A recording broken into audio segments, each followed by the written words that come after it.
Hello, my learned friends. We are back with more trials in the Great Ace Attorney duology. It's not a trilogy. I have a feeling I've misspoken on that account before, but it is indeed a duology.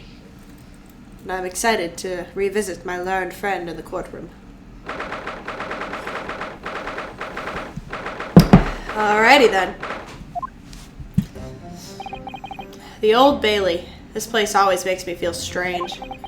I seem to get chills down my spine and break out in a nervous sweat all at the same time. Well, I didn't think I'd be back here so soon. That's my line! Good morning! Good morning, Mr. Natsume. It was only 2 days ago that I was declared not guilty here. Yes, we somehow managed to prove you didn't stab Miss Green in the back. But now this! Another morning, another murder! And here I am again in this hole. Can't keep coming to the court! I'm beginning to think he's right. It really does seem as though he's cursed. Mr. Naruto, I'm afraid I have bad news. Oh! Mr. Natsume, good morning. Yes, morning. So, here we are again. Yes, again.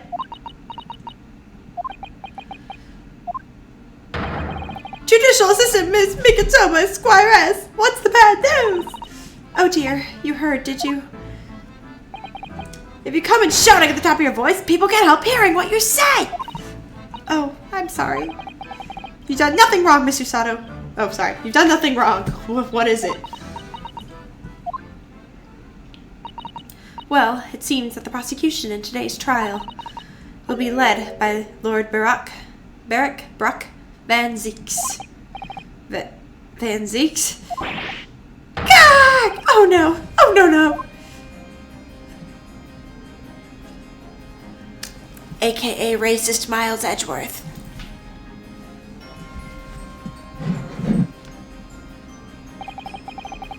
The so-called Reaper of the Bailey. The most legendary prosecutor in the land. I'm scared. I shouldn't be scared. I'm undefeated. In the trial 2 days ago, he pursued Sosuke-san and I relentlessly.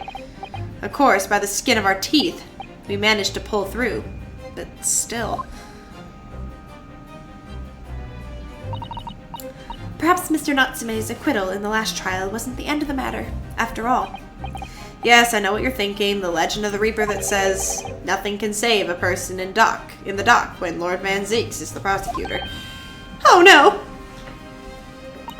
That even if the person is found not guilty, the accused will meet a mysterious end one way or another. And we've experienced it firsthand. Yep. A man we successfully defended met the most terrifying end after his acquittal, right here in the Old Bailey.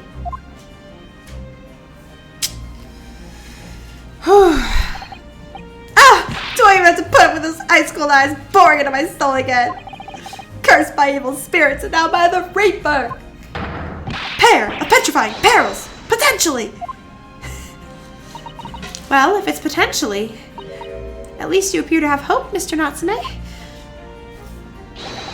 Welcome, student Mr. Naruto, Esquire! Yes? I'm innocent! You have to believe me! You more than anyone now. Don't worry. I'll be your steadfast ally every step of the way in this battle. I promise. And this promises to be a hard battle, I fear. Ugh. Well, the trial is scheduled to begin shortly. We should move into the courtroom. Let's go. Oh yes, I forgot to say. I'm afraid he won't be able to make it, Mr. Sholmes, I mean. Oh, pity. That's probably for the best. Oh? If he were here, he might be tempted to rely on his help, and that could be seen as weakness.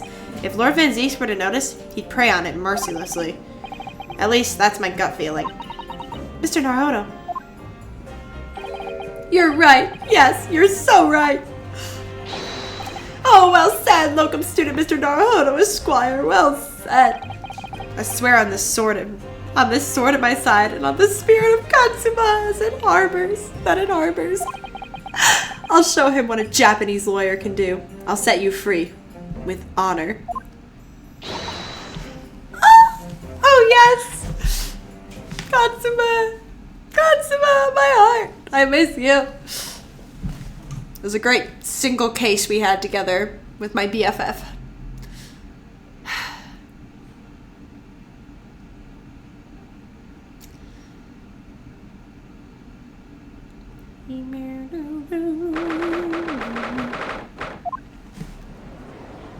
Oh gosh. Look at him over there. In the name of Her Majesty the Queen, I hereby declare this court to be in session. I now call upon the counsels for the prosecution and defense to declare their willingness to proceed. The prosecution is ready. The defense is ready, my lord. Readiness for the trial, my lord. Esteemed friend! I know somebody told me it doesn't count as a slur, technically, but you know, we're just gonna play it safe. You know, if I was a voice actor, maybe we'd be doing something different here, but I'm not. Is not what the defense needs. What you need is readiness for your inevitable defeat. It's not just in my imagination. It's really there. Lord Van Zieks has such an animosity towards us Japanese for some reason. It was some time ago now that he first became known as the Reaper of the Bailey, I believe. These past few years, he hasn't appeared in court at all. Yet now he's back in the courtroom, though for some reason, only when I'm defending.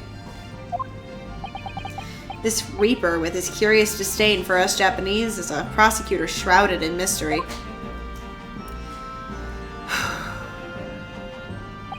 Still, this isn't the time to be pondering that. I have to concentrate on Sosuke-san's trial. Furthermore, I now call upon the 6 ladies and gentlemen of the jury. You have been chosen at random to represent the will of the people in this trial. Are you ready to fulfill your duty? Why is it always the same 6 people? Absolutely. I had a feeling this Larkin was an innocent before. I must say that I'm especially ruthless on days when my hat refuses to sit right. Oh, I'd rather like you're wearing your hat. I think the ruthless look is very fetching. I need to be somewhere at 10 o'clock. I have a very important meeting. Let's make this quick. I could agree more. I need to take home 5 bob tonight. The missus will go through the roof. Oh, may the Lord show us a light here in his life. Finest burden. The British jury system is very different to our own, isn't it? It's quite extraordinary to think that the power of judgment is in the hands of 6 members of the public, and that the judge can only pass sentence when all jurors are in agreement about the defendant's guilt. 6 citizens of London, chosen at random, or at least that's the idea. The prosecution would draw attention to the fact that the accused was on trial here but 2 days ago. Accordingly, where possible, the same jurors have been asked to return for duty today. Ah! You mean the ones that found him not guilty before? Very well, let us commence the trial. Lord Van Zieks, your opening statement, please. Ladies and gentlemen of the jury, it is not the intent of the prosecution to cast doubt over your past decision. However, the innocent verdict afforded to this esteemed fellow of a foreign nation before has had dire consequences. Did the accused repent for his wrongdoing in that affair? Far from it. Instead, he used his freedom to perpetrate a most blood-curdling crime. Namely, that of the attempted murder of his neighboring lodger, an innocent Englishman. To explain the circumstances of the crime, the prosecution calls its first witnesses to the stand. He loses that cape way earlier now. The detective responsible for investigating the scene and the accused himself.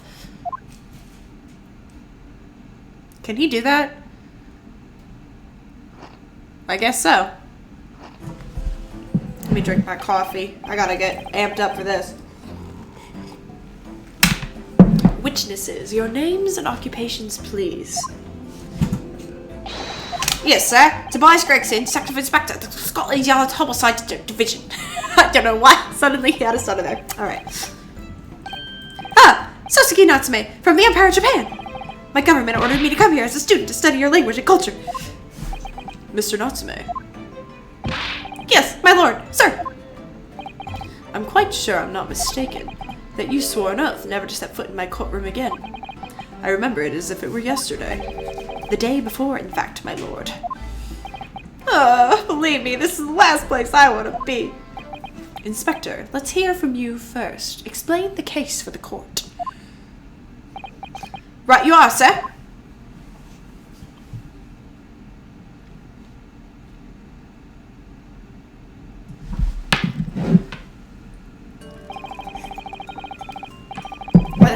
The incident occurred at the Garrett household where the defendant has lodgings. In the ground floor room with the victim, Mr. William Shamspeare. The defendant has already admitted to visiting the victim in the night in question. Mr. Shamspeare collapsed in his room as a result of the poisoning by strychnine. He was found following morning when the landlord, suspecting something wrong, broke down the door. Interessante. Molto interessante.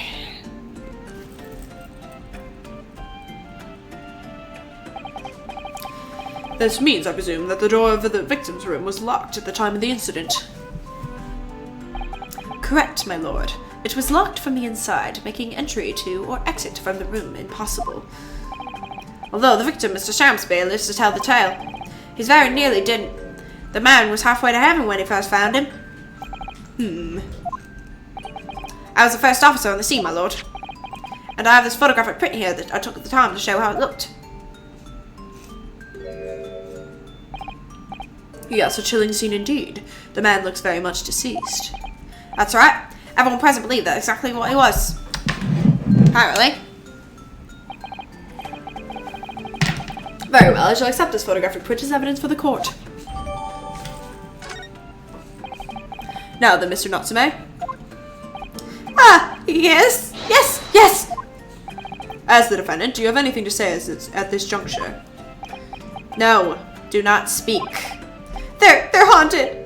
Haunted by evil spirits! Good gracious, what's haunted? My lodgings! There have been a whole series of strange happenings in my lodgings. The tenant before me died in mysterious circumstances. A woman was stabbed by no one on the street outside. My neighbor was poisoned. And me! What about me? I've nearly been killed countless times. Killed, Mr. Natsume? How? Even on that fateful night it happened, when I returned from Mr. Shamspeare's room. I lit my gas stove and climbed into bed, but before long, the stove went out, and somebody tried to kill me. You must always extinguish all fires before retiring the night, Mr. Natsume. But it's so cold, my runny nose. The point is, I didn't poison my neighbor. Oh, why am I being accused of this? Why is my existence so cursed?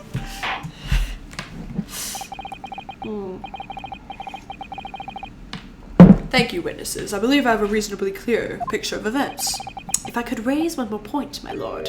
One more conclusive point. Conclusive? Go on. Fortunately, the victim, Mr. Shamspeare, has regained consciousness after his ordeal. And he is named the true culprit. The poison consumed by the victim was administered in a cup of tea that he drank on the night in question.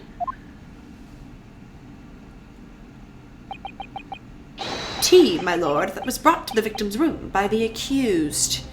Oh boy. Can't catch a break, man. The accused? Good grief. Oh, good grief. Charlie Brown! Order! Yes, that's the crux of this whole case. If Sosuke-san is innocent, then why? Why has the victim accused him? Well, Mr. Natsume, what have you to say to this accusation? That evening, yes, I did take some freshly brewed tea with me when I visited Mr. Shamspeare's room as a gift.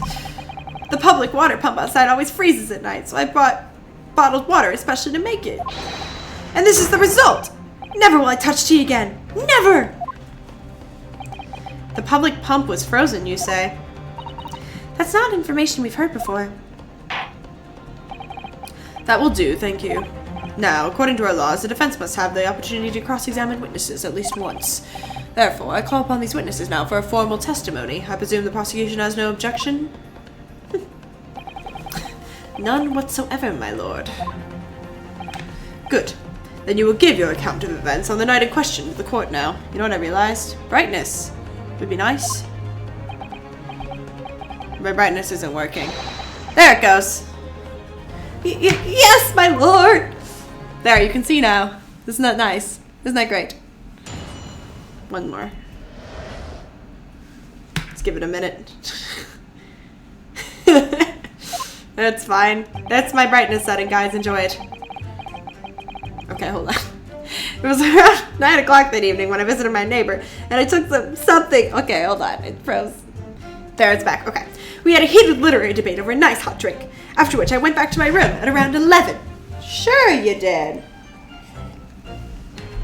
I'm just kidding. I don't think you could lie if you tried. Ugh! My tea was completely harmless. They couldn't have locked the door behind me otherwise, could it? Strychnine takes some time to have an effect on the body. People don't keel over immediately after checking it. The victim would have been perfectly able to lock the door after his guest left. The argument still stands. I see. It all seems relatively straightforward. Excuse me, but that testimony does raise one rather crucial point, I think. Mr. Natsume claims his tea to have been harmless. Presumably, though. The teacups have been examined for traces of poison, haven't they? Why didn't I think of that? Well, as it happens, no. We haven't been able to. Did I hear you correctly, Inspector? Scotland Yard has failed to examine the suspect's substance. How could you have overlooked something so important? Isn't that the first thing you should have done? My learned, esteemed friend is falsely incensed.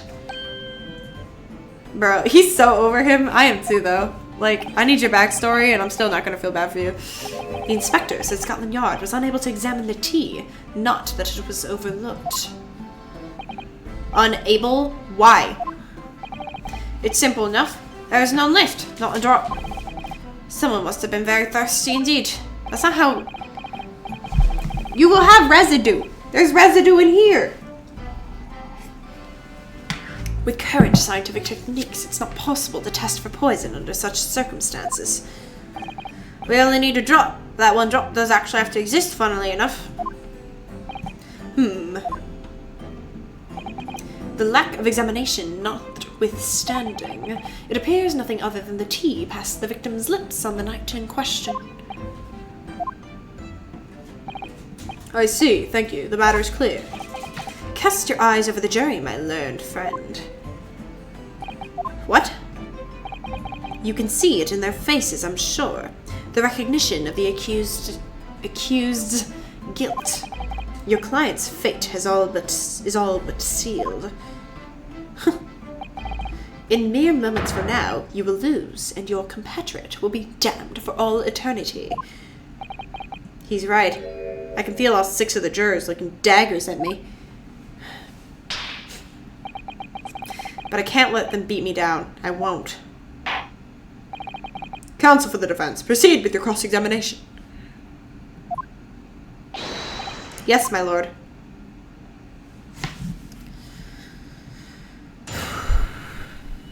Alright, here we go. It's around 9 o'clock. I was to visit my neighbor. Yep, that's fine. We had a heated literary debate. Hold it! Yes, there was not a drop of tea left in the victim's room anywhere, was there?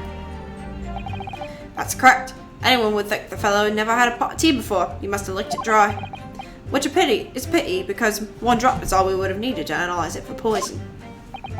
And you say that you returned home to your room at 11 o'clock, Mr. Natsume? Yes, definitely! By heaven and earth, I swear it!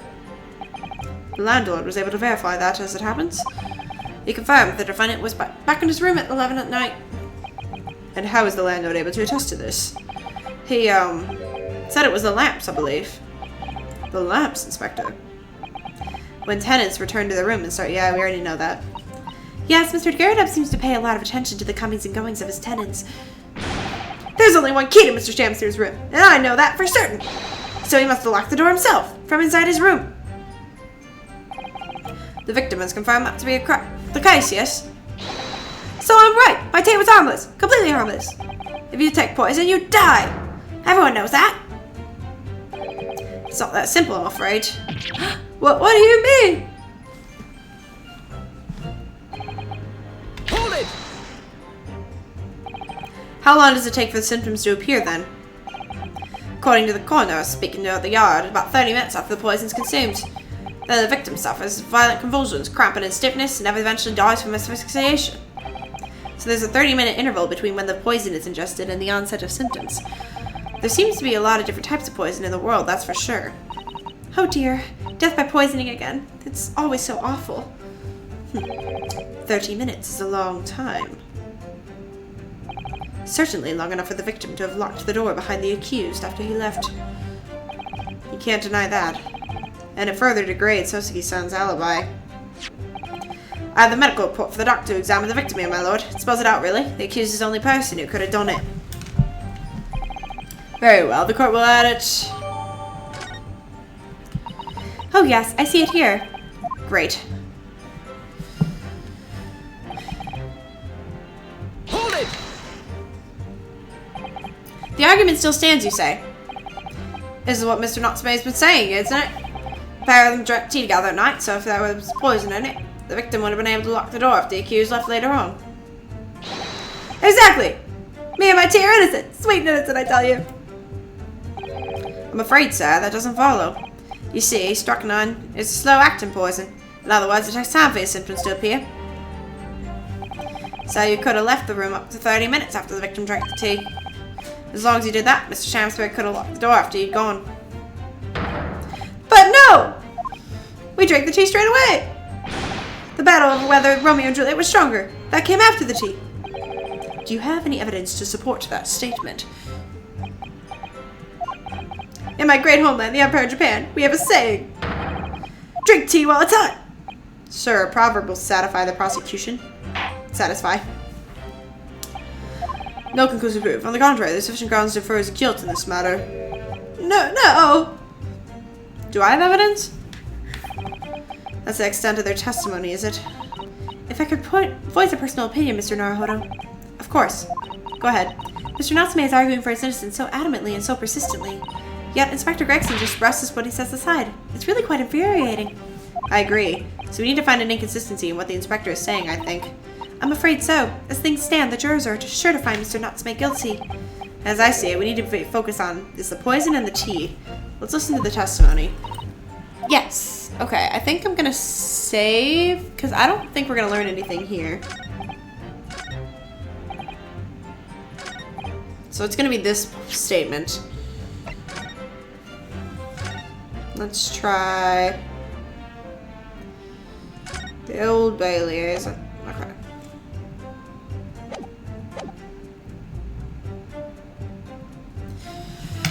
Alright, what evidence do we have here?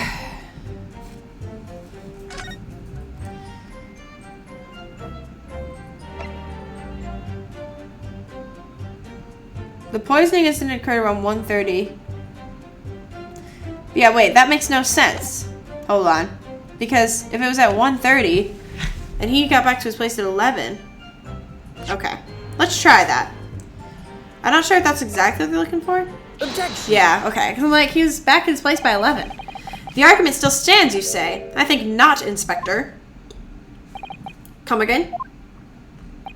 I think you'll find that you've overlooked a very significant chronological inconsistency here. A chrono what? What are you going about?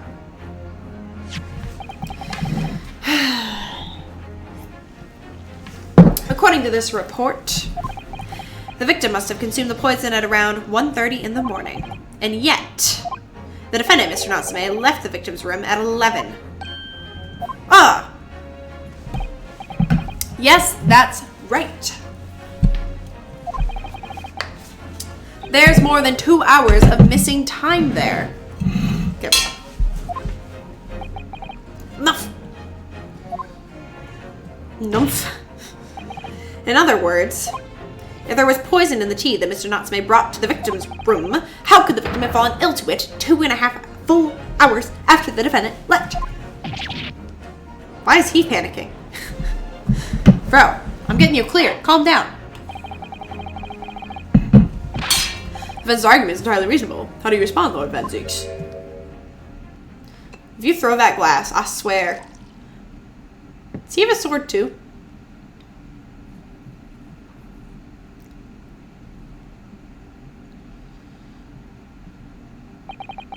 Pray forgive the discourtesy if my mind has wandered.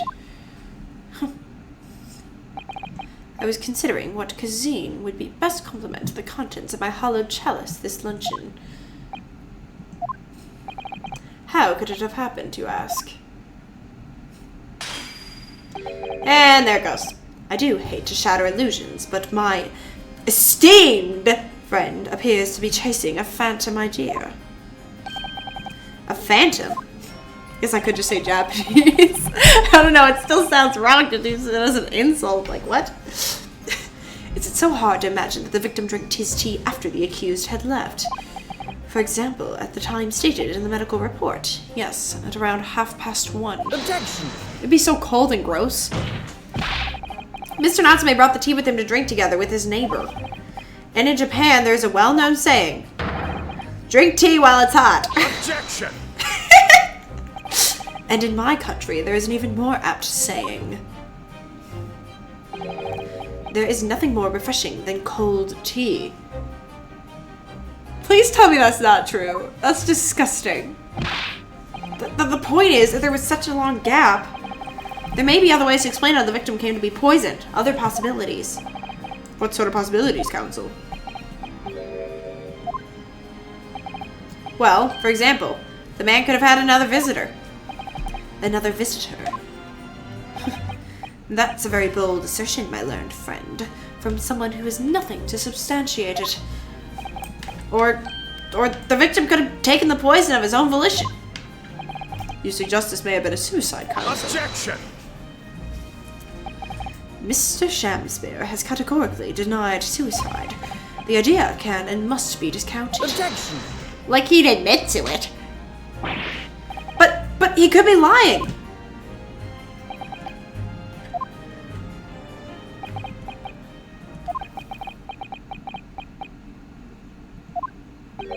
Is something wrong, Lord Van Zieks? I was listening to the sound of the carriage pulling up outside the courtroom. Pray forgive the discourtesy. Carriage? What carriage?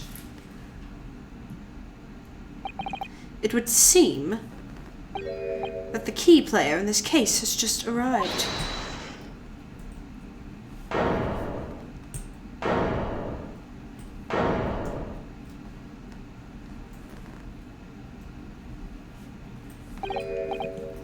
Out, out, brief candle. Life's but a walking shadow. A poor player that struts and frets his hour upon the stage and that is heard no more.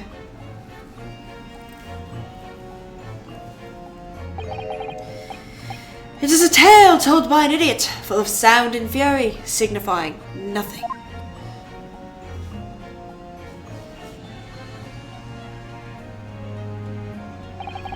Who, sir, are you? William Shamspeare, my lord. Alas, 'twas I, undone by these bitter events. I am the victim. What? What's he doing here? Well, to testify, of course. You didn't think he'd bring him in to testify. The prosecution seeks to call this gentleman to the stand. With his testimony, my learned friend's futile resistance will be utterly crushed. You're calling him as a witness? Very well, counsel. I grant your request with interest. I'm curious to discover what the court shall hear from the victim himself.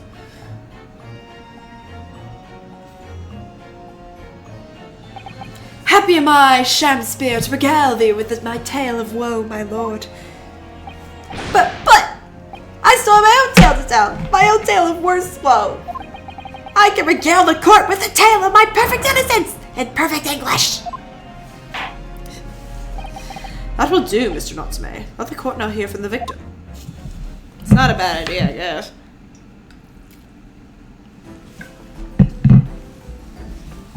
Who's this?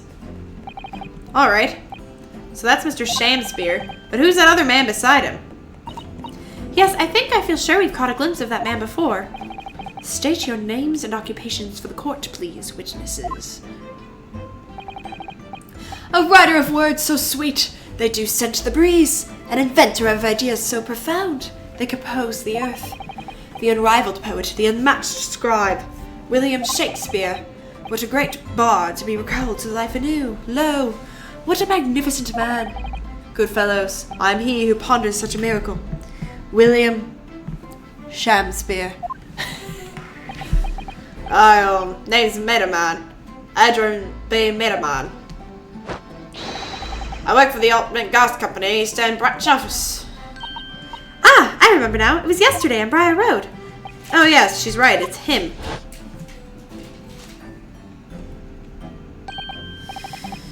Yeah, he was like looking through the window for some reason. He's probably gonna say he was a witness to it because he was looking through the window. Yeah, okay, we already know. We saw this guy peering here and then he ran away. We already know this information. It's okay. Interesting. Interessante. What you doing there, good fella?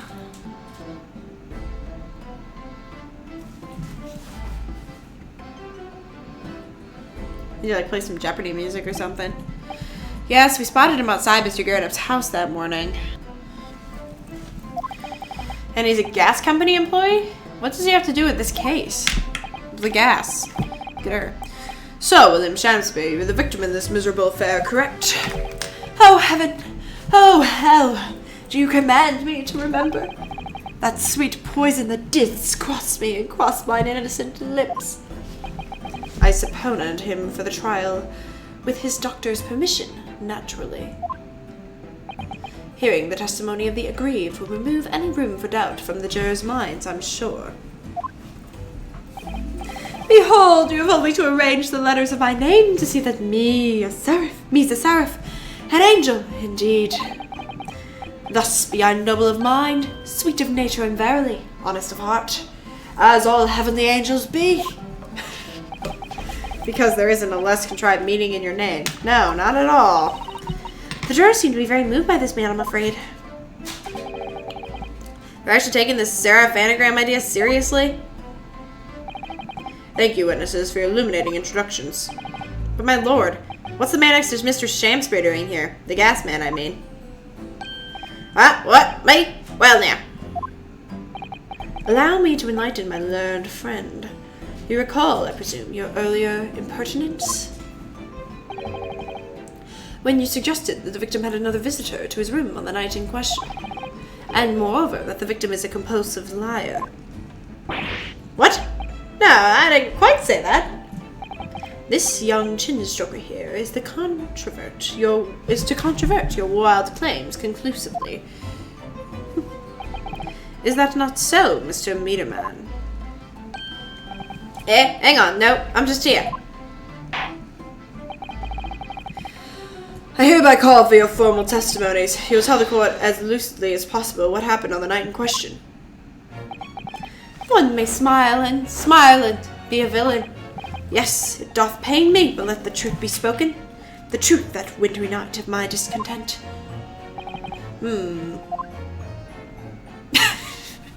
Enlightening. Thank you.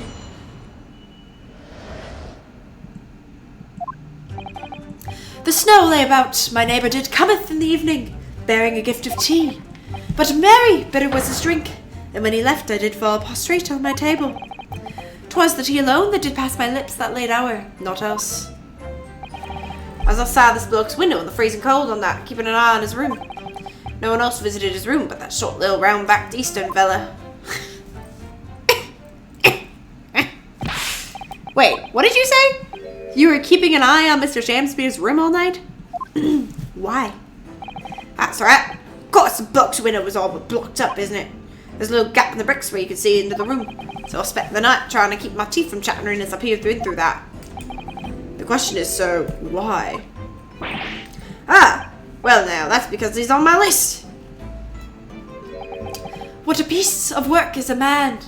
Wherefore wouldst thou not dare in wonderment? What are you talking about?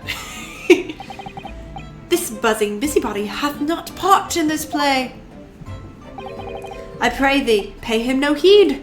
Make no more ado about his tedious words. What do you say about me? Calm yourself. This court is concerned with what happened on the night in question. Nothing more. Indeed, that is so. No, I'd like to know why. And, as the testimony we have just heard clearly reveals, there is no one other than the accused present at the time who could have carried out this crime. Once again, though, why? I think that's important. Why? Why? Okay. I believe this may be the final testimony of the trial. Yeah, uh-huh. Yes, my lord.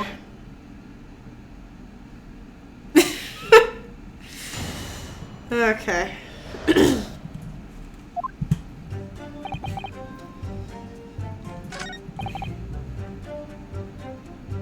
Hold it!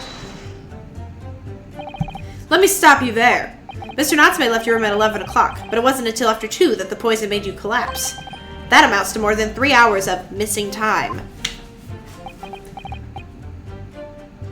What is this? TikTok dancer.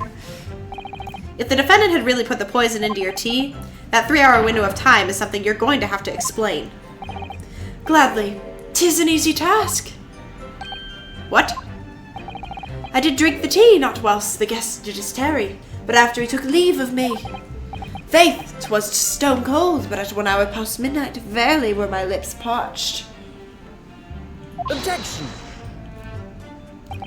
That doesn't sound normal.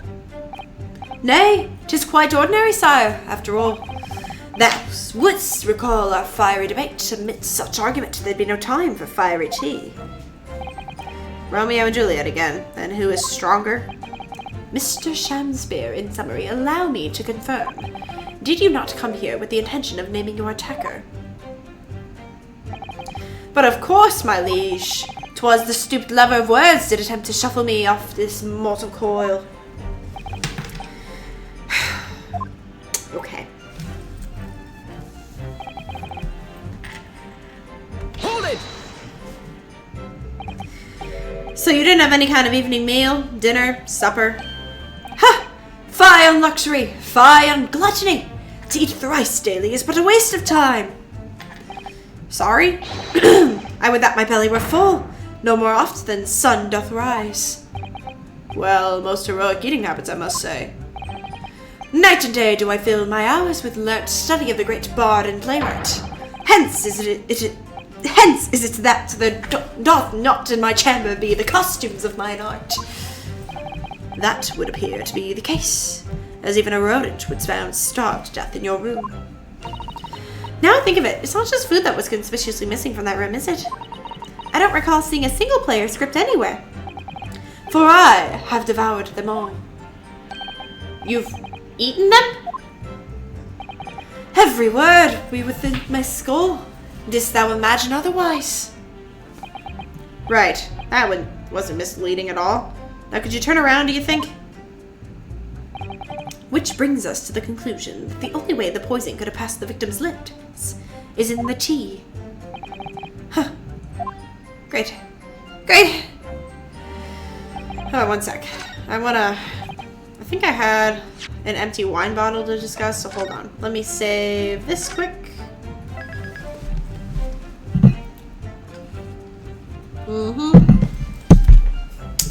Uno momento. So,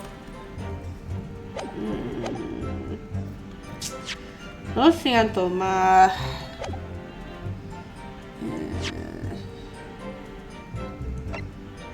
Pair of teacups. Okay, we didn't add that. We didn't. Oh, I didn't mean to do that.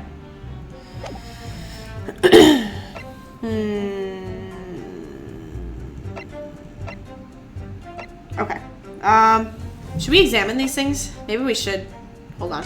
I probably should examine this quick. No? Okay.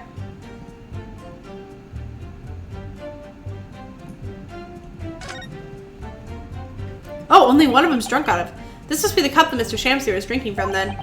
It's stained on the inside. Tea does that, I'm afraid. Even green tea. Oh, really? I've never noticed before. Why is it only stained in one? You've never noticed? Well, I never leave it in a cup long enough to leave a mark. I like to gulp it down. Drink tea while it's hot. That's the Japanese way, isn't it? I think that's just the normal way.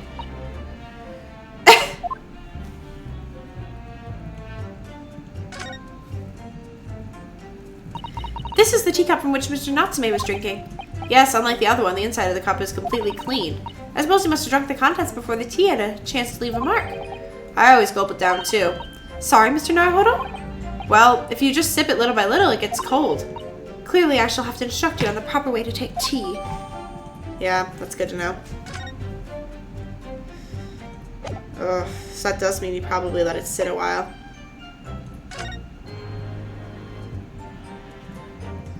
I just want to examine all this now. Oh, what is it, Mr. Naruhodo? This bar of soap. When we first found it, I could have sworn there was some sort of round disc in this depression just here. A reddish one. Yes, you're right. I remember it too. But now the depression is completely empty. Where could the disc have gone? Okay, good deal. Anything else to examine? Let's see if there's anything in it. Whoever opened this envelope didn't bother with a letter opener or scissors, did they? Yes, whoever opened it was clearly someone with an unrefined temperament. And judging from the angle of the rip here, the person in question must have been right-handed.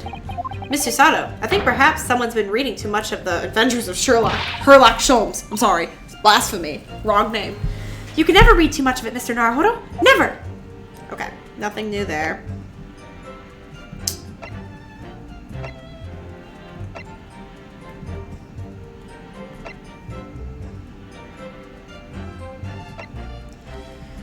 Okay, I think that's all we can examine for now.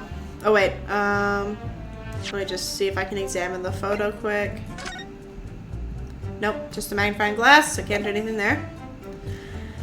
Alright, allow us to continue. Oh wait, let me look at that photo again. Let me just make sure there was nothing missing. Why is there soap? Let me just... Allow me to save my progress real quick. And I'm just going to present that because why is there soap on his plate? That just doesn't seem quite normal.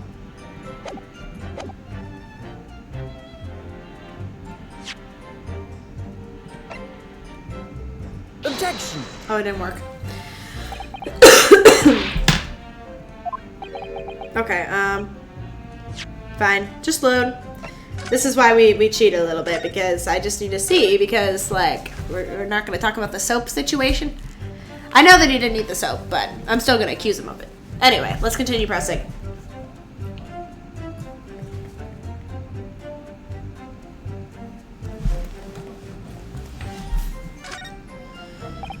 I was outside the book's window, freezing cold now, keeping an eye on his room. Why? But the window of that house has been all filled in. Well, no, we already know. A historical artifact of the now defunct window tax. You're out there, all bricked up horribly. But as it happens, there's a little part of the brickwork at the bottom of the corner that's been opened up. I was looking through that gap. Yes, there were a few bricks loose, weren't there? And for some strange reason, a couple of bars of soap lined up on the ledge outside as well. I don't like going around poking my chin on other people's business, especially on freezing cold nights. But them's orders. That's what I'll keep doing, as long as they're bred to my body.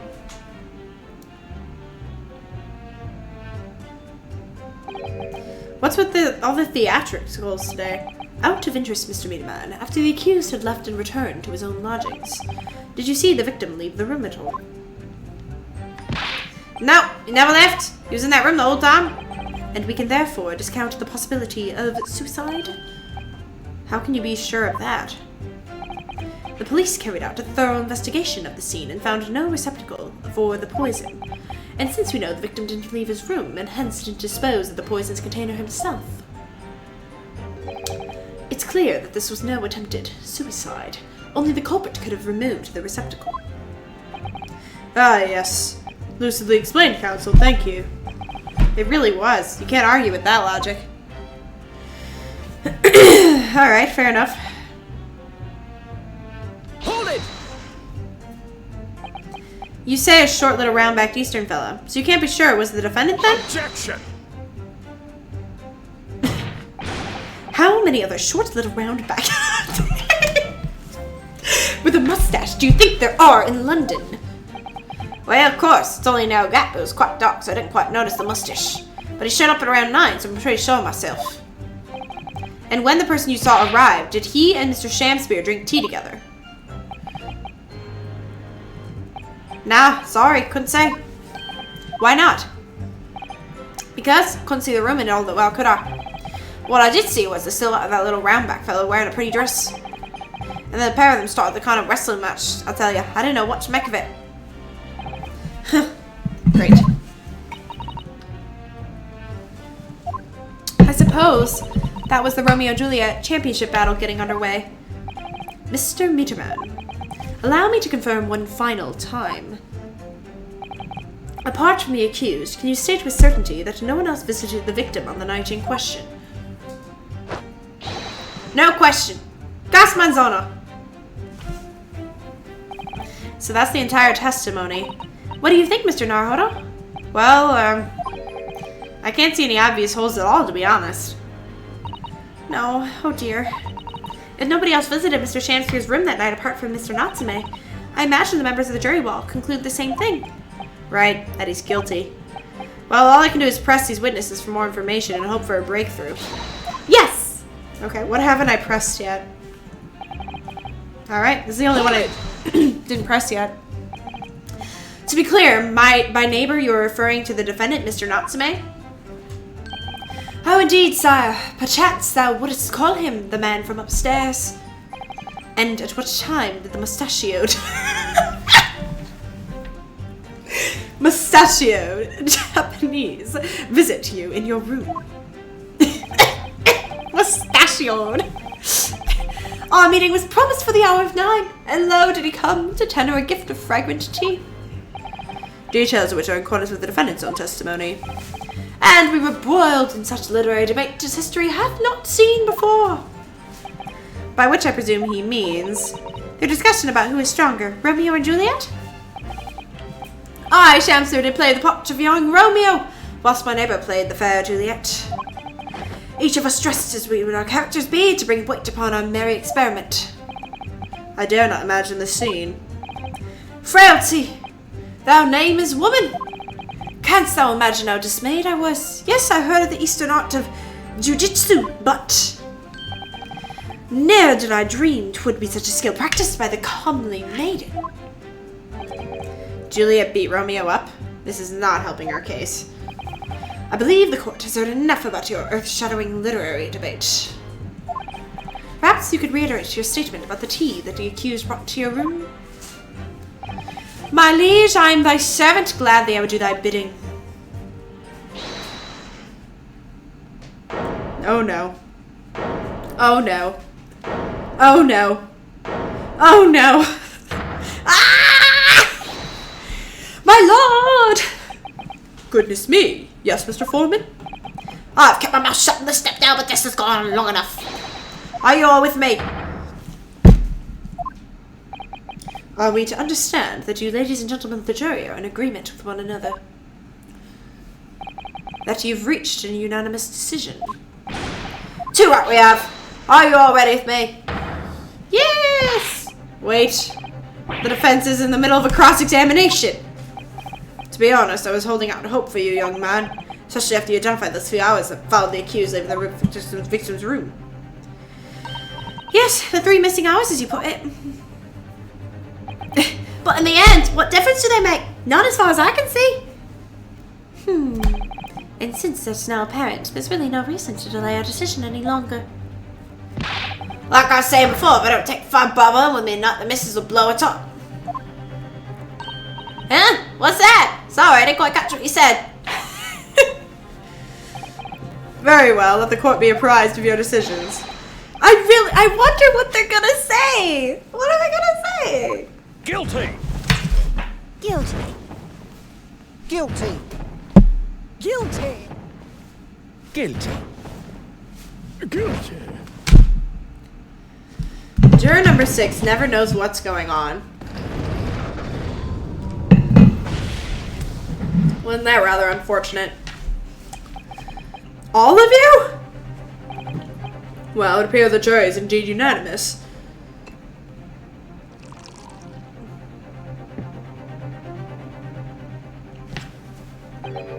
So, this time at least, it seems justice will be done.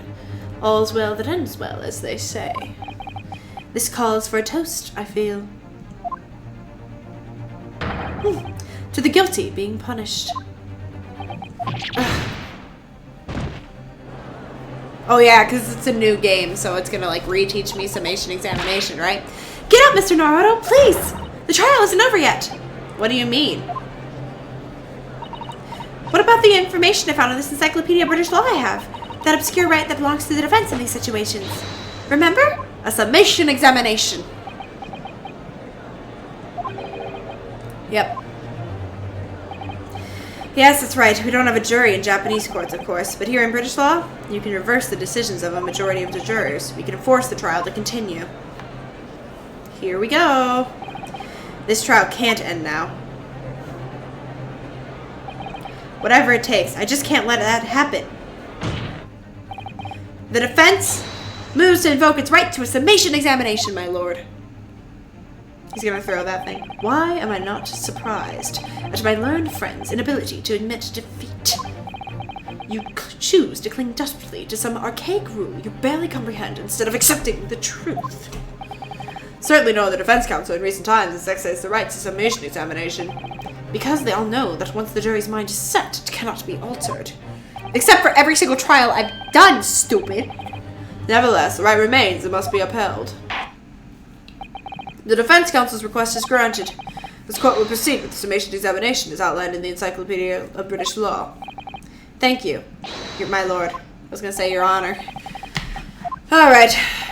Believe me, my lord, we all know about this young lad's tenacity. And we're ready for it. Very well. In that case, ladies and gentlemen of the jury, I hereby call upon each of you to state the grounds on which you find the defendant guilty of the crime which he stands accused. Summation examination. Here we go. The victim may not be well off. I'm just reading this. May be off, but he's a noble man and straight up. There's no reason to doubt the man. Well, I do declare the good gentleman has no reason to lie. In fact, I think he's rather splendid. Okay. Just look at the accused comparison. He's Japanese, stoops all the while, and has a mustache. Very fishy. Alright. There's no evidence to suggest the gangling actor is a fraudsman, for now at least. Okay. This one will probably be convinced. I really don't care. Like, I just need to get this trial to end quickly. And 3 hours of missing time is nothing when you reach my age, you know, nothing at all. What? I knew it. Every single one of them seems completely convinced. It would seem that all the jurors have come to the conclusion that Mr. Shanspere is a fine, upstanding, and honest citizen. If you ask me, they've all been bewitched by his strange theatrical movements. And sadly, nothing Mr. Natsume has said appears to have registered at all. Well, here goes. Let's not forget. I pleaded with the jury on Soseki-san's behalf before, and it worked. So you never know. Before we begin, it might be enough for me to remind you. Oh. Well, you're still new to British law. That's true, I suppose. No, please don't remind me. No. Nope. No need. I'm good. Thank you. Thank you for the kind offer, Miss Susato. But I've been through plenty of these summation examinations already now. I think it's important that we don't delay the start any longer than necessary. Of course, I understand. I'm quite sure you're right. If you're confused by anything at any point, you can turn to me for advice whenever you like. I'll be here for you. The key to this is really listening carefully to the statements, finding two that are contradictory, and pitting the corresponding jurors against each other. Without further ado, please, counsel, proceed with the summation examination. Yes, my lord. He's so much more confident now. It's so good. I love these. I think this is such a cool addition to these games. Okay. Victim may not be well off, but he's a noble. There's no reason to doubt the man. Well, I do declare going to so I think he's rather splendid. Look at the accused.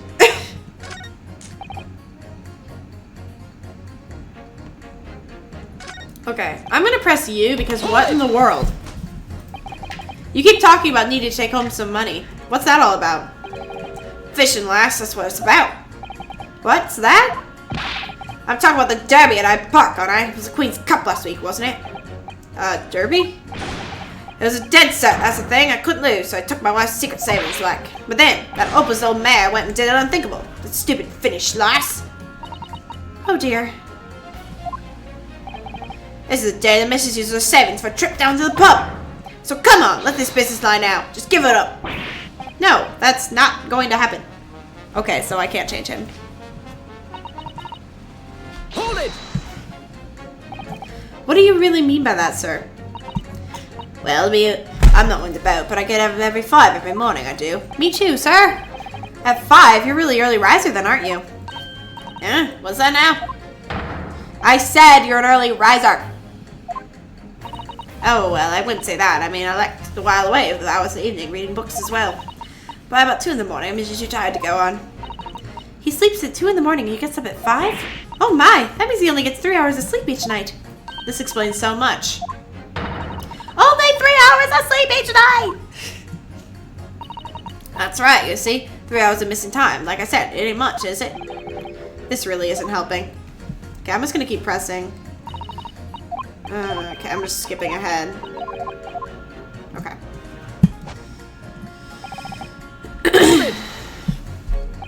Well, there are plenty of people in London who seem noble but poor. Couldn't some of them also be liars? I've no doubt about it.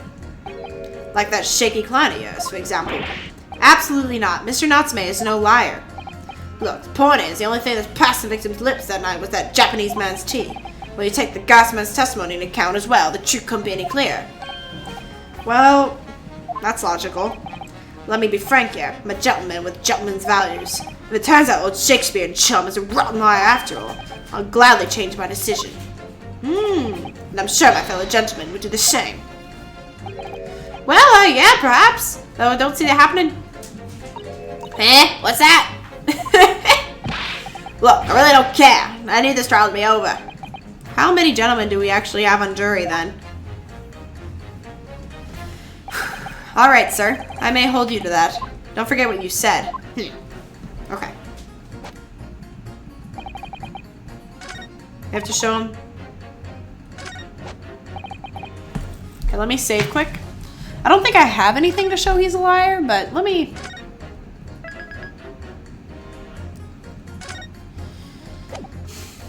Let me do a quick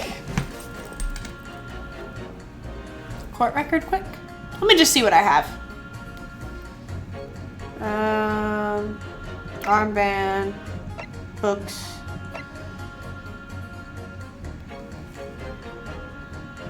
Okay, let me press everyone else quick. It shouldn't take that long. Hold it!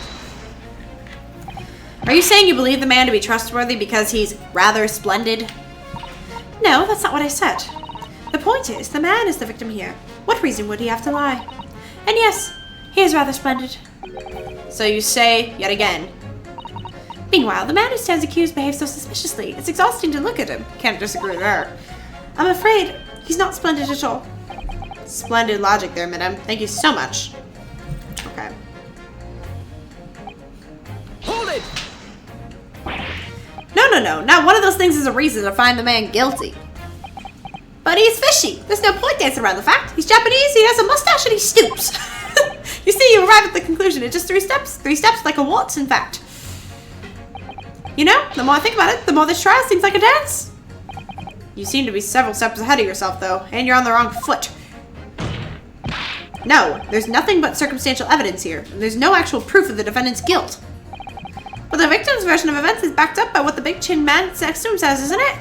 1, he saw the Japanese man there. 2, he saw no one else. And 3, he saw the Japanese man there. Oh, that's another 3 steps. This all really does seem more and more like a waltz, does it? Right, and the prosecution will waltz its way to victory if I let you speak much more.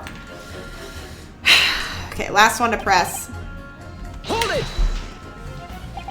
A fraudsman? What do you mean by that, madam?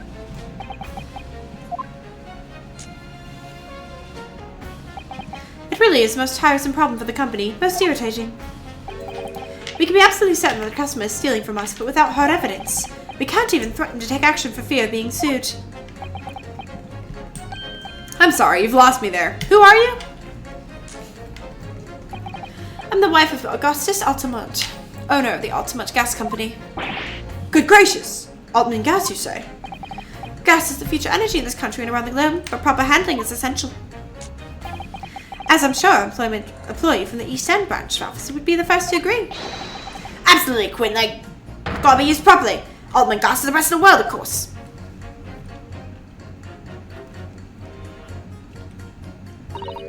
Ah, I think we may have solved the mystery of the bow from earlier, Mr. Naruto. Of the bow. Right, he bowed in deference to his employer's wife, did he? So, would I be right in assuming that the reason Mr. Meterman was watching what Mr. Shamsbury was up to in his room? I'm afraid that there's no end to the lengths the population of the East End will go in order to steal our gas. So I really have no choice when the company identifies somebody as a possible fraudsman, but to dispatch a worker to watch the sort of day and night. We're very thorough in our investigations. So you mean Mr. Shamsbury is... I wouldn't come out and say it in public, but you can finish that sentence with a grubby little gas thief. You have noticed the public gallery in here, haven't you? The eye of a man hath not heard, the ear of a man hath not seen.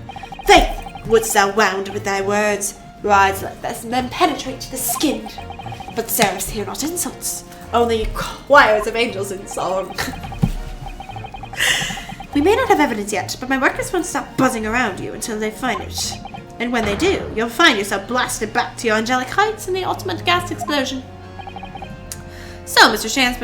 Shamsbury has been stealing gas. I wonder, juror number 4, if you wouldn't mind adding that information to your statement? My pleasure. Was it a bit about ripping that thief apart you enjoyed? A little bit before that, about abject violence, if it's not too much trouble. Yes, of course. This could be it. This could be the shift of balance. I really cannot read, I swear. Okay, we're gonna pit.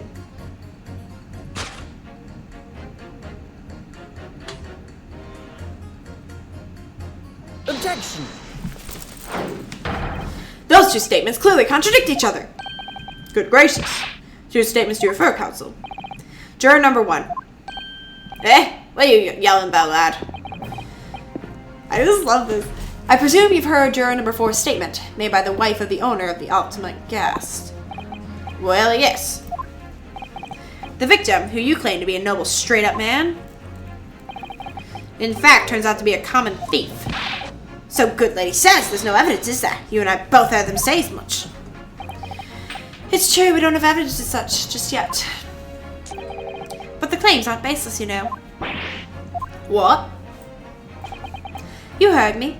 Seeing as his operation has already been compromised. I would suggest that the court hear testimony from our East End branch office employee over there. I'll do whatever you say, my lady. Gospel's honor.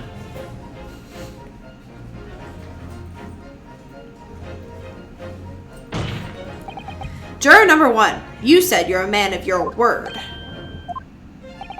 If I could show that Mr. Shamsbury was a liar, you assured me that you would reconsider your decision about the defendant's guilt. Yes, I did say that. And as a man of honor, I'll hold to it. Ah! Me? Oh, well, yes. Now that we found out the man's a liar, perhaps we ought to consider this matter further. Well, public analysts haven't heard half of what you've been saying. So if this means you'll recap a few points, that would suit me down to the ground. Oh no, I'm not having any part of this. I want this trial done and over with. In that case, I shall change my leading. That was easy. So, William Shakespeare, if that is your real name. We are the jury demand to know exactly what kind of man you really are.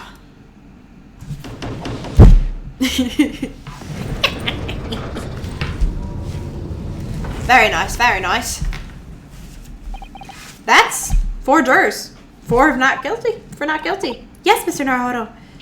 Victory!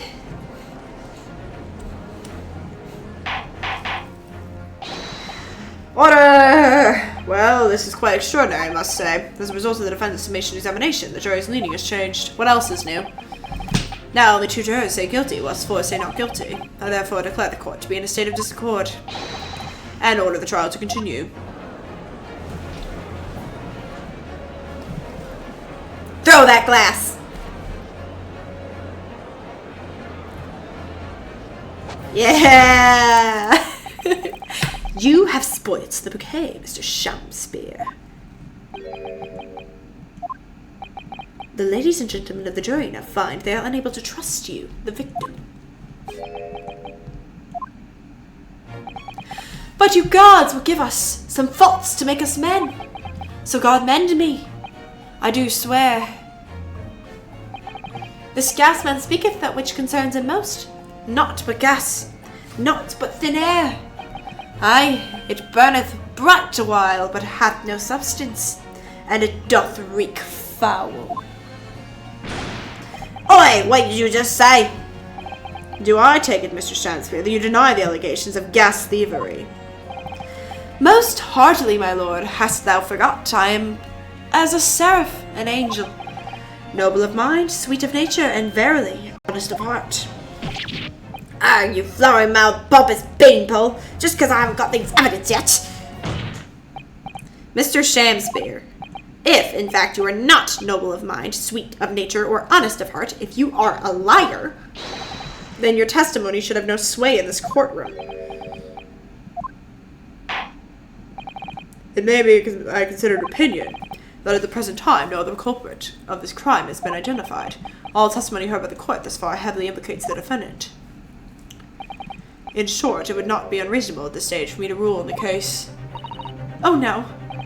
However, in light of the fact that the jury has expressed concern about the fidelity of this witness, I believe it would be inappropriate for this court not to pursue the point further. Objection! I assure you, my lord, that would be a waste of the court's time. The gas in this case are unrelated. Juror number 4. Yes? Didn't you say before that although you had no hard evidence to prove this man has been stealing gas, you have strong grounds for suspecting him? That's right, we do. Don't we, worker? Absolutely, Lady Queenbee. Gasman's honor.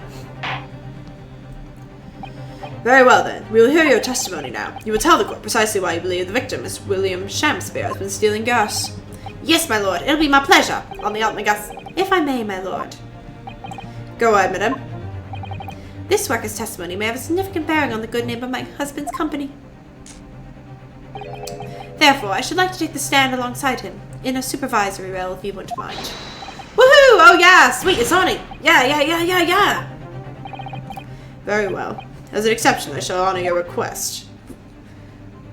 What is this courtroom business, bro? Thank you, my lord.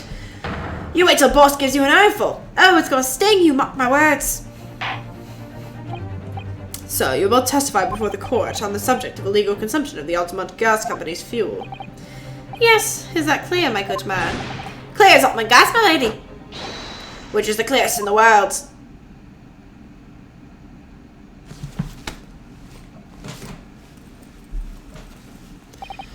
Do you think the gas has gone to his head, Miss Susato? I think the man is just a very dedicated employee, Mr. Naruto. I guess.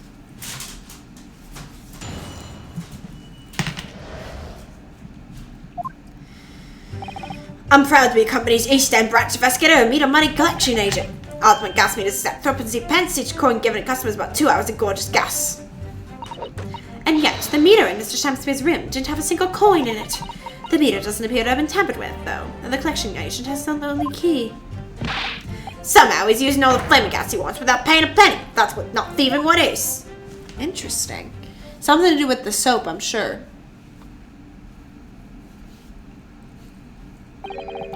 Pray forgive the discourtesy. The irrelevance of this testimony caused me to turn my hollowed chalice.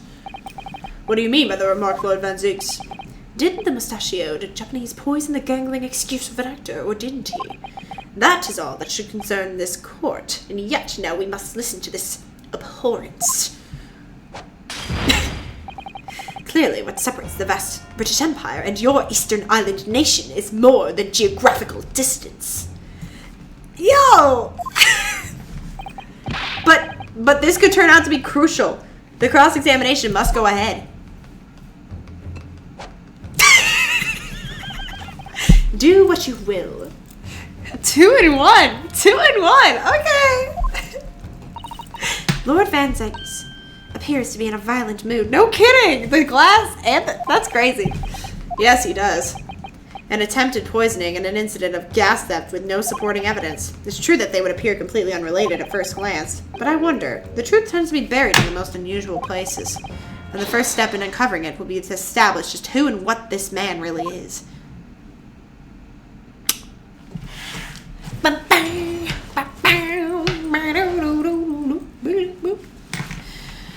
Alright. I'm proud to be company, blah, blah, blah, blah, blah, blah, blah. Lots of gas. Each coin gets customer. And yet the meter didn't have a single coin in it. Interesting. Okay. Out of interest, how long has this been going on? Weeks and weeks. There's been pinching gas off us for ages. And you've examined the meter in Mr. Shakespeare's room, I take it? Naturally, we took it off the wall and went over with a fine-tooth comb. And found nothing suspicious at all, I presume. No, I'm afraid we didn't.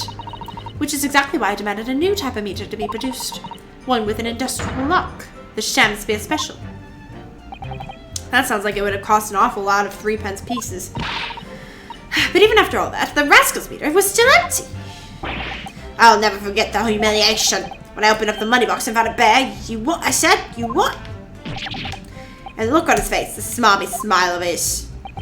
I pulled the meter straight off the wall and took it back to the office. But you know what? Nothing. Not a trace of being jamming open anywhere. Not a single sign. And what's happened to my salary as a result? Down by 3 shillings a day, that's what. A life-threatening situation in a number of ways. Incidentally, what became of that meter? Nothing became of it. I still got it. Oh? Right here. Can I have that? No wonder they call you Meter Man. I think it'd be prudent for the court to sequester the item with the trial going on. Yep. Okay, cool. I got some evidence. Definitely. Although, at first glance, there doesn't appear to be anything unusual about it. Let's move this along, shall we? Continue with your testimony. Though I would say it has as much value as the contents of that meter. Okay. 1 sec.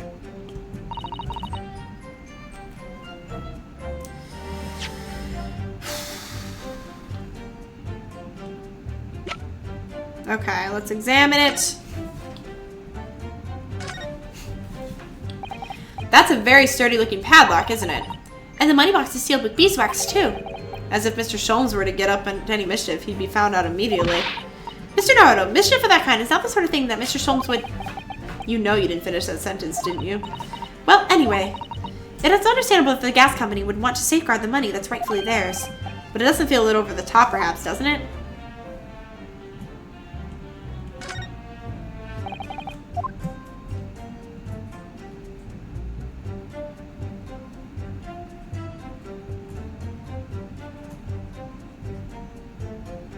Nothing. Nothing. Nothing. Nothing! Nothing! Okay, fine. I think that red thing was on the back of this before, wasn't it? Okay, we already examined that. Alright then. I think that was the red thing that was in the soap, wasn't it? Weirdly enough. Hold it! There's only one key for all your meters? Well, in truth, there's another key to the company vault as our main office. But even if someone had somehow managed to get a hold of the key, we'd know if the coin box had been opened. Oh? How? I came up with a rather clever way to expose any little shenanigans as it happens. Would you care to explain? Well, now, in order to empty a meter, you have to unlock the padlock and remove the cover. When I close the cover again, I stick a little beeswax seal on it, you see? A seal? Like the sort of thing you put on an envelope, you mean?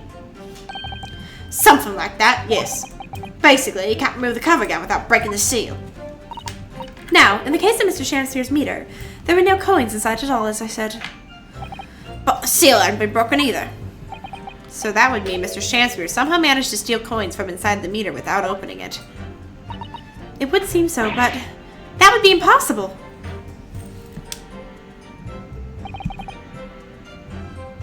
Hold it! How do you know that he's been using gas, though?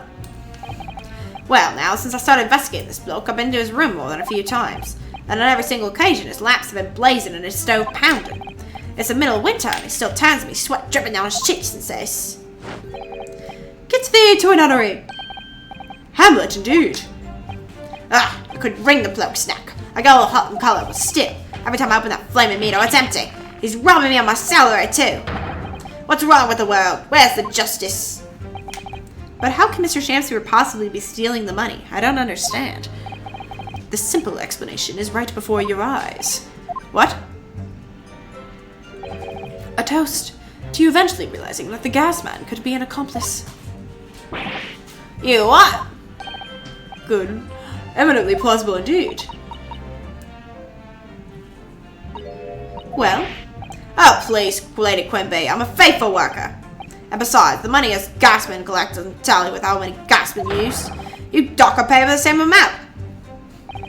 So you'd be stealing money only to have the same amount taken from your wages. Clearly that makes no sense. Perhaps it's the case of losing the battle to win the war. No, I'm not going to start the hornet's nest. If I was stealing from the company, I'd be finished. It would seem there's no evidence to support the claims of thievery made against the victim. Because Mr. William Shamspeare is innocent. Pray forgive me if that shatters some illusion that my learned friend was clearly under.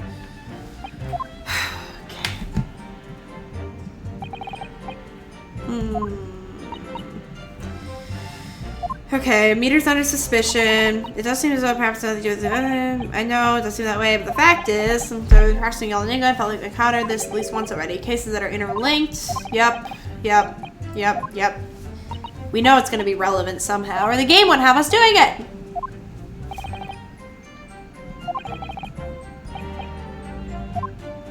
We have to figure out how he's doing it. Okay, let's just press everything else, I guess. So does that mean you enter people's houses in order to empty their gas meters? I do.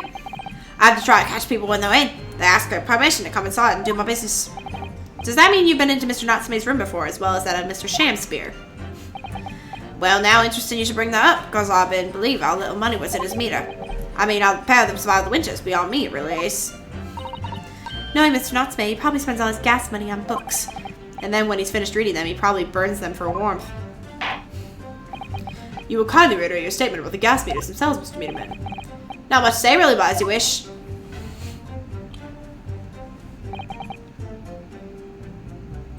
Hold it! So all London houses that have gas supply are fitted with these gas meters, are they? They're in the latest model, the height of technology, developed by our company, Ultimate Gas. And anyone who uses our gas will have one of these meters in their property, yes. So a 3p coin give you 2 hours of gas. Most people would use about 3 coins in a night. A bit more than that usually. They have both gas lights and the gas stove eyes. Thinking about it, Tosuke-san doesn't have a fireplace in the room of his, does he?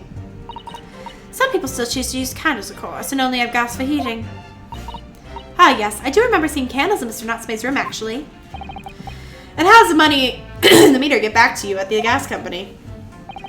Every 3 days, gasmen like me visit properties in the gas supply and empty the meters of coins. I must say, the design and manufacture of the new meter cost the company an awful lot of money.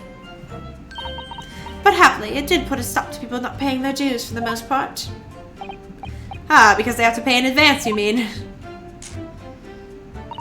Yes, exactly right.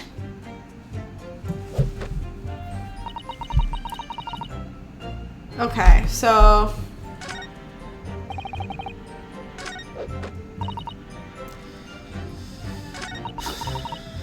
Okay, so let's...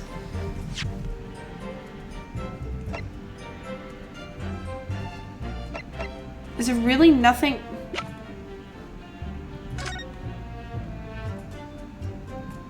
I already talked about that. There's gotta be something else to examine or something. Ah! Big brain! Oh, what's... Have you spotted something, Mr. Naruto? Just here. There's a little hole, do you see? Goodness, you're right. I wouldn't have noticed. It's not a very neat hole, is it? Not professionally made, I'd say. So, you think it might have been opened by Mr. Shamspeare? Possibly. It seems that people at Ultimate Gas would have missed it. Okay, so let's present that. Yep. Okay. We'll present that on the latest statement because it has indeed been tampered with. Objection.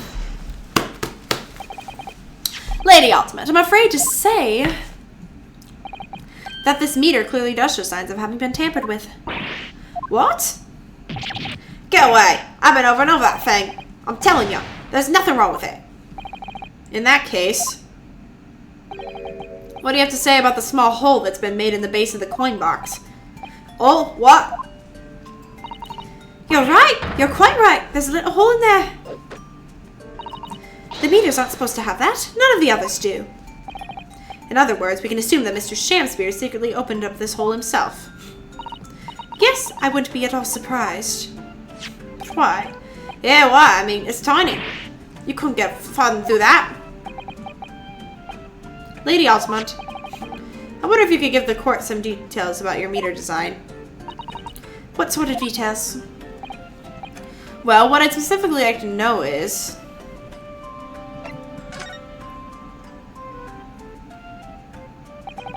how does the meter tell the difference between different coins? What do you mean? Well, for example, if someone were to put in a 1 penny coin, that wouldn't work, presumably, would it? No, of course not. So, well, how does the meter know that the coin it's been fed is for a penny bit? Ah, I see what you're getting at now. The meter tells coins apart by their shape and size, which includes their thickness. A threepenny bit is about 3/4 of an inch in diameter, you see. Other coins just won't fit. I see. It's clearly been very well thought out. The witness will admit formal testimony with that information. In the case it is pertinent. As you wish, my lord.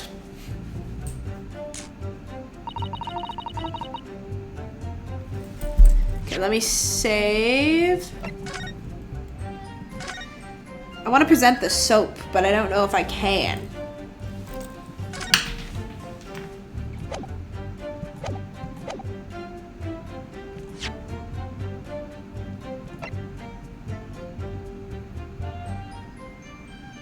Objection.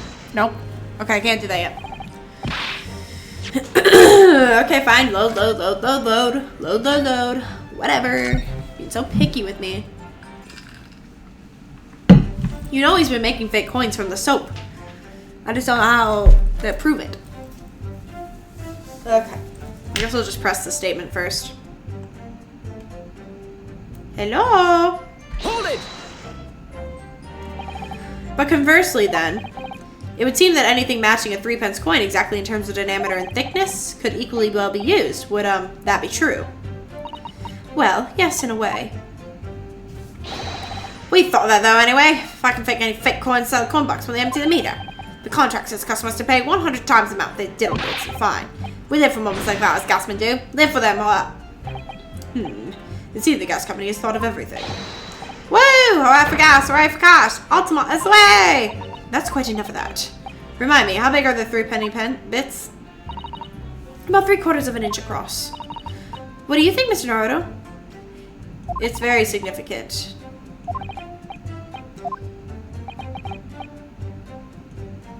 Delve deeper. Yeah. How can it be dismantled? Dismantled? Yes, given that there are no signs of it having been forced, I'm wondering if perhaps rather than being broken apart, it might have been taken apart. Well, yes, that does make some sense. The padlocks are made by a first-class locksmith from the finest quality steel. And the meter box itself is made from plate steel as well, welded shut to ensure it can't be opened again. I can assure you it's quite impossible to dismantle it. Yeah, nothing leaks from up my meter. No coins, no gas, no nothing. I see. The witness amended formal testimony.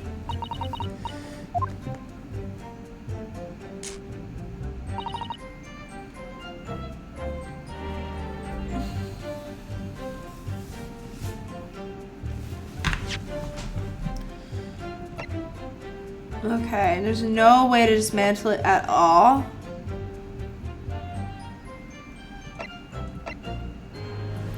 At all. That's crazy. Okay, guys, it was the stupidest thing ever. So I didn't re-examine the soap, even though I've examined it before, so that's why he was yelling at me, because I had to look it up. I was like, there's no way it's not the soap. That's like the whole point. Objection. Ugh, that's so annoying. That's so annoying. Okay, let me just confirm something here. If the diameter and thickness were to be correct, the meter would accept any object as if it were a threepenny bit. Is that correct? Yes, that is correct. Well, by something of a coincidence, while we were investigating in Mr. Shamspeare's room, we found a particular item that matches the dimensions perfectly. Something of the same size as a threepenny bit. What is it? The item in question is this. What? Have you been inhaling gas? That's a bar of soap. It certainly looks nothing like a threepenny bit, I must say. It looks like I'm gonna have to point out exactly what I mean here.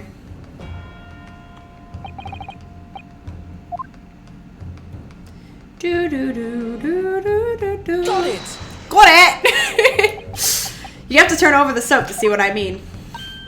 Ah! Are you referring to the round depression in the middle of the soap there? That's right, a depression that's approximately 3/4 of an inch in diameter. That's crazy! That's crazy! Or in other words, almost exactly the same size as a threepenny bit. Get away! Does anyone have present the possession of a threepenny bit? Quickly now, hand over your coins. It sounds rather like a highway robbery, doesn't it?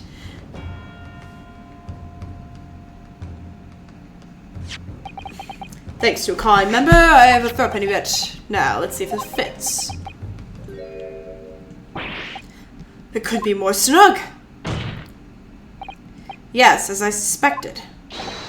This, without a doubt, is a vital clue to explain how the Ultimate Gas Company is being defrauded. Well, I don't believe it.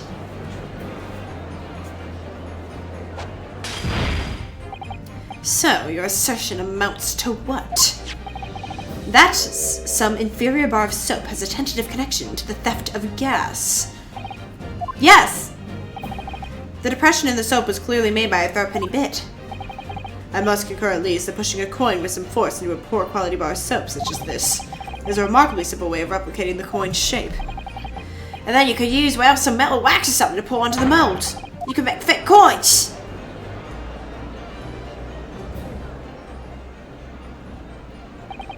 This brings all the pieces of the puzzle together.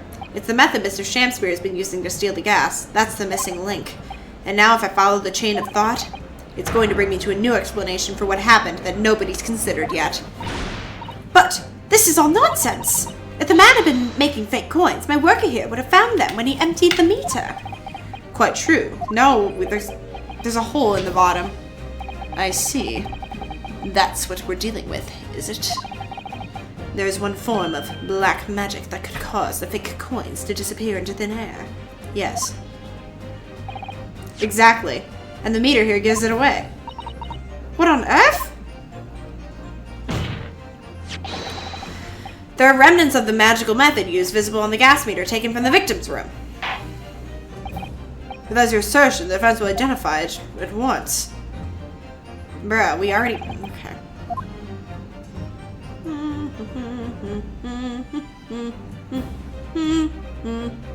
Got it! We found this bar of soap at the scene of the crime, just outside the victim's window. Outside? Yes, outside, where you yourself, Mr. Meterman, were loitering in the freezing winter air. That's where we found this soap. Ah! I get it!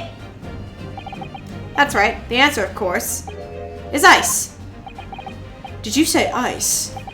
Mr. Shamspeare has been leaving soaps like this outside his window each evening, filled with water. After a night outside in the bitter cold, the water is completely frozen solid the next morning. Then he takes his fake coins of ice and feeds them into the gas meter, giving him light and warmth in spades. As his room becomes very comfortably warm, the ice now inside the meter coin box melts, turning back into water and draining harmlessly away through the small hole made in the underside of the meter. That is how, without leaving any evidence of his wrongdoing, this man has been stealing Altamont gas. But what does it have to do with the case? You gotta point that out now. Just like that. So simple. Is he trying to make us look like idiots? He's been fooling us all with some bars of soap and some water. That's right, madame. I don't believe it. It can't be true. Do you have any idea how much money we spent to develop that new meter? And now you have the audacity to suggest that a bit of soap and some water can render it totally useless. I'm fairly sure I didn't design it. Evidence. Sorry? I want evidence. If you're going to stand there and tell me our meters are rubbish, I want to see proof. She's very good at enforcing accountability, isn't she?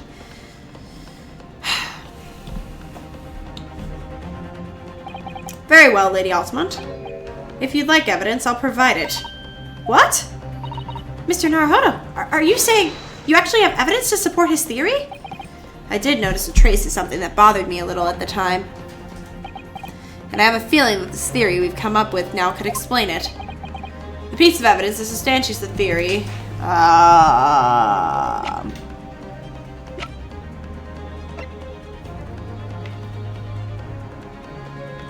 is it the envelope? Does the envelope have something to do with it? I'm not sure, but we could try. Unless I just haven't examined all the evidence all the way. Or I just have to go back and... Was there anything that showed drips of water? Hold on. Ah! Water. Good. Good eye. Good eye. Take that! Yep. This is a photograph of the scene at the point when the victim was discovered, taken by Inspector Gregson. And it clearly shows the remnants of the crime carried out by Mr. Shamspeare. What remnants?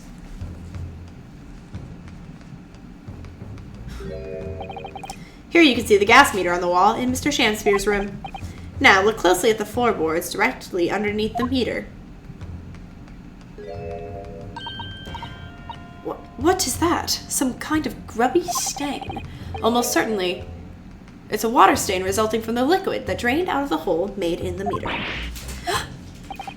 If one coin gives around 2 hours of gas usage, and the occupant was heating his room in all his waking hours, we can imagine he would have used around 10 of his fake coins each day. The melting ice inside the meter's coin box would have been dripping out almost instantly, leaving a stain on the floor. This is awful. And there's further evidence, too. There is. Mr. Shamspeare is slumped over his table, apparently having consumed strychnine. And right there next to him is a bar of soap, broken in half. You're right. It would appear to me then, counsel, that the man was eating the soap, was he? Pardon me for disagreeing with your lordship, but certainly not. He didn't beat around the bush there, did he? In truth, Mr. Shamspeare was found with a fork in his hand. A meal of soap was found. Do you mean to say he was using that fork too? Yes. Extract a frozen coin from the bar of soap. But the bar is broken half. So perhaps it didn't go very well. Good gracious. Where's this going, though? Stop! Please. Lord Van Zix! I was throwing my hand up in despair and happened to catch my hollowed bottle on the way. Pray forgive the maladroit mistake. What is the meaning of this, counsel? Allow me to pose my learned friend a question. What exactly did you establish with your most recent cross-examination? Well... That Mr. William Shamspeare is a liar and a thief. In other words, that his testimony is unreliable. That's it. That's exactly it. Very well, let us assume the man is a liar. Now allow me to pose another question. What possible difference does that make? Well, we know that suicide can be discounted. Scotland Yard's investigation revealed no sign of another vessel that contained poison. And on the night in question, there were no visitors to the room except the accused. The young gasman's testimony, which we have no reason to doubt, has confirmed that. Furthermore, the only possible way the poison could have entered the victim's body is via the tea. The court has no evidence whatsoever that suggests otherwise. Even if he's a liar, these facts have been objectively established. There's no escaping it. Therefore, in light of these facts, the prosecution calls for immediate adjudication. I did not read that correctly, did I? You what? I mean, yeah, he's got a point, so. Order, order. Well, counsel, how does the defense respond? Objection! Mr. Naruto! What was the point of the last cross-examination? Did it actually get us anywhere? Or did it make no difference at all, like Lord Van Zieks was saying? Let me save, and we shall raise an objection. Do I know what I'm raising an objection to? And what I'm gonna say? No. But it doesn't matter. Can we accuse, one of them? No, this isn't over. The defense will not rest. What? But counsel, you've successfully explained everything. You've identified and substantiated the unscrupulous method employed by Mr. Shamspeare to consume gas. What more is there to discuss? Lord Van Zieks just highlighted 3 facts in order to make his point. But contrary to what he would have the court believe, not all of them have been objectively established at all. What are you trying to say, my learned friend? He scares me. At least one of those so-called facts is an assumption made due to a lack of evidence.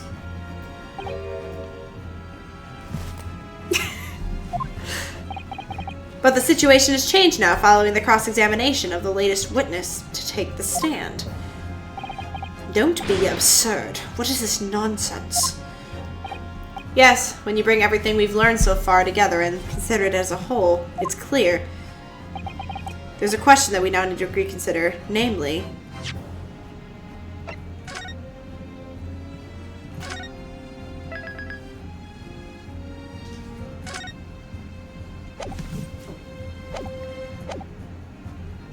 Was there another visitor? Let's try that.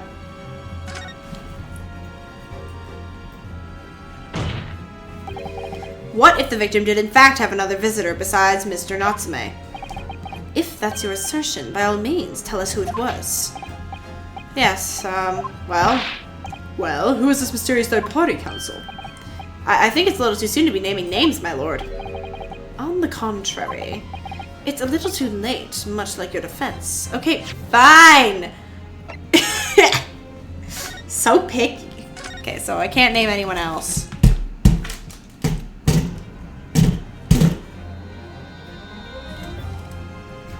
Just another way of dying. Why is he still alive?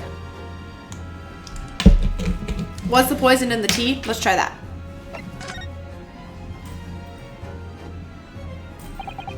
We've all been led to believe that the strychnine poison that afflicted Mr. Shamspeare was in the tea brought to him by Mr. Natsume. But that's conjecture at best. Objection! The victim has testified that nothing else passed his lips that night. There is no other possibility. And since there was no trace of the tea left at the scene, it couldn't be tested for traces of the poison. As I said, the situation has changed. Because, in fact, some of Mr. Natsume's tea was left at the scene. And a particular piece of evidence proves it. Objection! A ludicrous claim. Scotland Yard detectives investigated the scene exhaustively. What evidence are you suggesting they missed?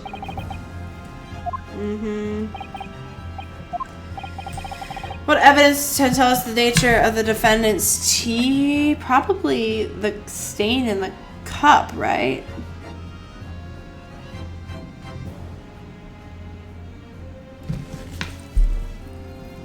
Take that! What exactly is supposed to reveal? Well, I suspect it may possibly be related. It's the teacup! Okay, fine. Fine. That wasn't the evidence. I thought maybe it's something to do with the tea ring. Okay, fine. What other evidence do we have? What's in the photo? Examine the tea. Is it in the photo? Wait, did he use the tea to make the coins? I don't think so, but there is a possibility. Let's try it. Take that! Nope, okay. Let me load. Goodness, let's try that again. 1 second, guys. I gotta catch it back up. Okay, I've caught it up and now it won't. I can just go back to this moment. And I got my lives back. The nature of the tea. Was it used to melt the soap? I don't know. I'm so confused. I melted it with my soap. Okay, so the photograph didn't work. Let's try the soap. Take that! Good gracious! The soap again. Yes, that's right, Lord. It's just come back to me. Something about when we first found this bar of soap at the scene yesterday. Oh yeah, we were missing a piece in there, aren't we? I'm not sure what that has to do with anything, but it's more bars of soap. Soap. Did he eat the coin? I'm so confused. I'm so confused. I'm quite certain that when we originally stumbled upon the bars of soap, there was actually a frozen coin in each bar. So you discovered the gas thief's coin factory. Fascinating. In a way, yes, but there's more. The coins we found in the soap at the time weren't normal ice. There was something strange about them. Exactly, something very obviously strange. Did he seriously freeze the tea? They were red. The ice was red. No, you mean... That's right. It's obvious to me now. The fake coins in the soap were made from frozen tea. Oh my gosh, it was the tea. Okay, that was like my second guess. I'm actually so proud. That's wild. I would remind the court of a sentiment made by Mr. Natsume earlier in this trial. That evening, yes, I did take some freshly brewed tea with me as a gift. The public water pump outside always freezes, so I bought bottled water especially to make it. This is the result. Never will I touch tea again. Never! Ah, yes. I believe there has been a snowfall that day. It was particularly cold. Sadly, on such occasions, the poorly constructed... Oh! Right. Okay. So on the night in question, Mr. Shanspeare, having no running water to use, was forced to use the tea brought by Mr. Natsume in order to make his fake coins. And how did he... So that's why he didn't want to admit to anything. But where is this going? Where is this going? Okay. There are 2 bars of soap on the window ledge when my judicial assistant and I investigated the scene. That's right, and we only borrowed one of them. Which means that even as we speak, some of the defendant's tea is still present at the scene of the crime. Frozen solid in a bar of soap outside Mr. Shanspeare's window. Extraordinary. Earlier today, Inspector Gregson informed the court that if even 1 drop of tea remained, Scotland Yard would be able to analyze it for poison. Oh no, but what if it is poisoned? As such, we are now in a position to prove or disprove what has until now been mere conjecture. By finding out for sure whether or not Mr. Natsume's tea was actually contained strychnine at all. You smug? He's so angry.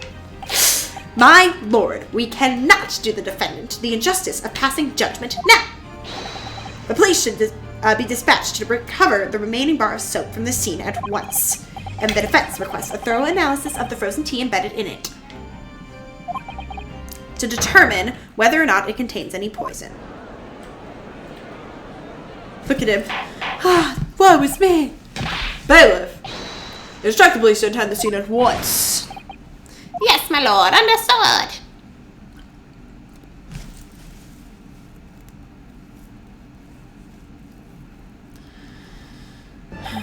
If would seem we have no choice but to suspend these proceedings. I trust you have no objection, Lord Van Zieks. None, my lord. Scotland Yard will recover the tea from the scene and carry out the requisite tests immediately. The trial will resume at the same hour tomorrow. The prosecution and defense may conduct further investigations as appropriate in the interim. Yes, my lord.